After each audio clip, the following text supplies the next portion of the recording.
Right there. Now, there's quite a lot of things happening in Nigeria, but one of the more important headlines of the country in the last 24 hours, of course, is the return of the country's president, Muhammadu Buhari. He's now in charge of the country yet again, so let's figure out exactly what happens to the country's policy moving forward. Joining us now live in Lagos is Deji Badmus. He's back in Nigeria.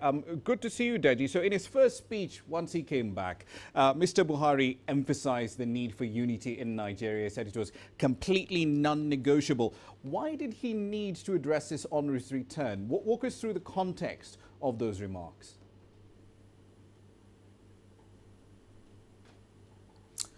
Well, Brahma, when President Buhari was away, we saw the group known as Indigenous People of Biafra actually expanding. If you remember, Nnamdi Kanu, the leader of that group from the southeast of the country, of course, he's been rallying support now in the southeast of the country, and there's supposed to be a local election in one of the states in the southeast of the country. What Nnamdi Kanu is doing is to ensure that that election doesn't take place.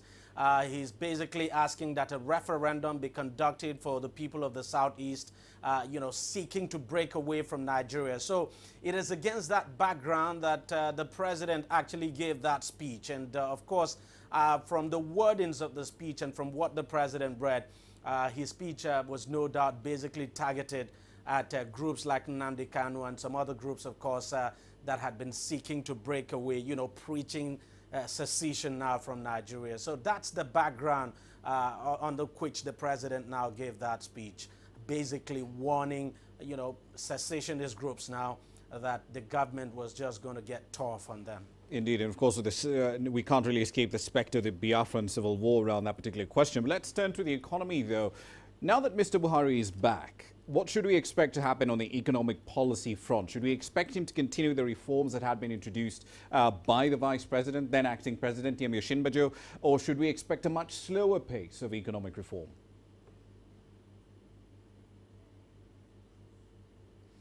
Not at all, Rama.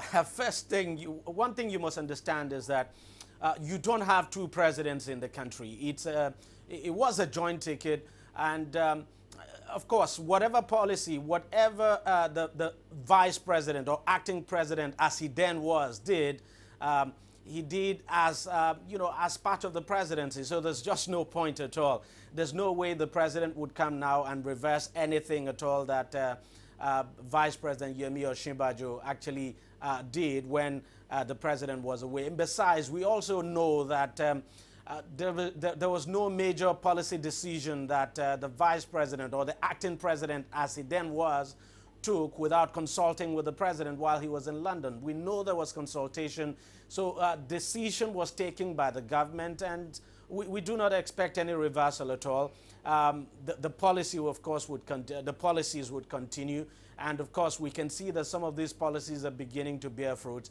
It's in the interest of the government that the policies, continue the way they are and that they bear positive results. So we do not expect any reversal at all. That is not going to happen. That is not the way. But from an external perspective, Deji, I mean, we've seen these two gentlemen, for lack of a better word, not being exactly on the same page. Mr. Buhari, for example, in the past has been very critical of devaluation. The Vice President, Yemi Osinbajo, has said, look, we do need some sort of flexibility in the exchange rate. So from people who are not inside Nigeria, from my perspective here, should we expect any changes, for example, like a rolling back of that gated FX window for importers and investors into Nigeria?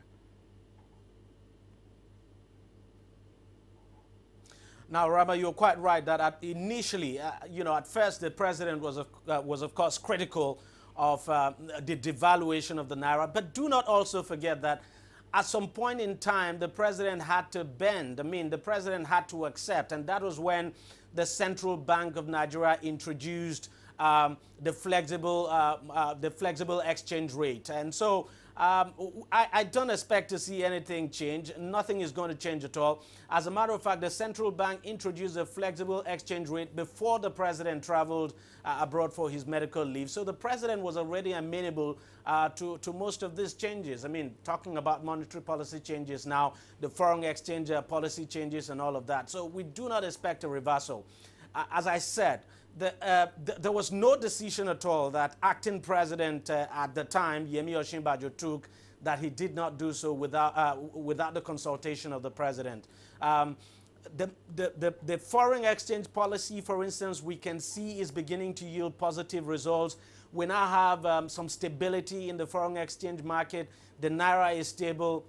I don't see the president reversing that. I don't think it will be in the interest of the government to do that. And one thing this government has been, beating its chest about lately is the fact that things are beginning to take shape in the foreign exchange market, that the naira is beginning to peak up. And so anything at all that will reverse that, I don't see that happening. I would say again, Rama, it just doesn't work that way. I don't see the president doing that. Right. So one last question for you. Again, and this is a subject we covered before, the culture of silence around the health status and the health details of public officials. We saw this in 2010 with the then president, the late Umaru Musa Yar'Adua. We're seeing it again with Mr. Buhari. Is there ever going to be a change around this particular culture of silence? I mean, surely it's not productive for Nigerian taxpayers to know exactly the details about what ails their civil servants.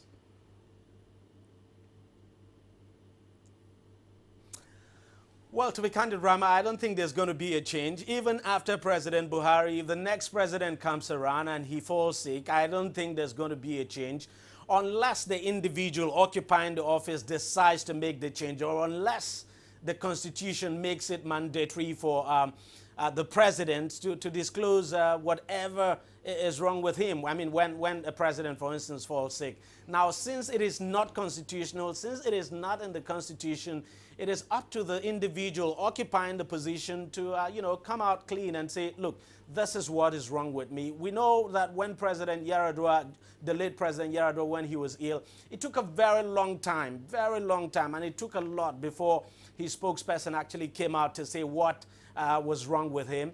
And then not all the information, of course, was released. So I don't think we're going to see any change at all unless you make it constitutional, or unless you just have someone who comes into office who is so very open-minded and decides to. And sometimes, Rama, the fact is that some of these people may want to do it, but the people around them, for bureaucracy and whatever reason it is, for political reasons, may advise them not to do so.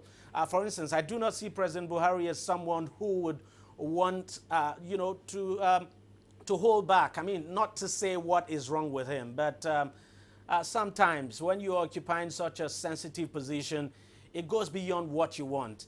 Sometimes it really has a lot to do about what the people around you and what, politics actually dictates. Sometimes that's the way it works out. But in terms of changes, I don't see that happening unless the individual decides to do so, or unless you make it compulsory for presidents or vice presidents or government officials to disclose what is wrong with them. Indeed. Let's hope that day will soon come. Thank you for that. That's, of course, Deji Badmus there live in the city of Lagos.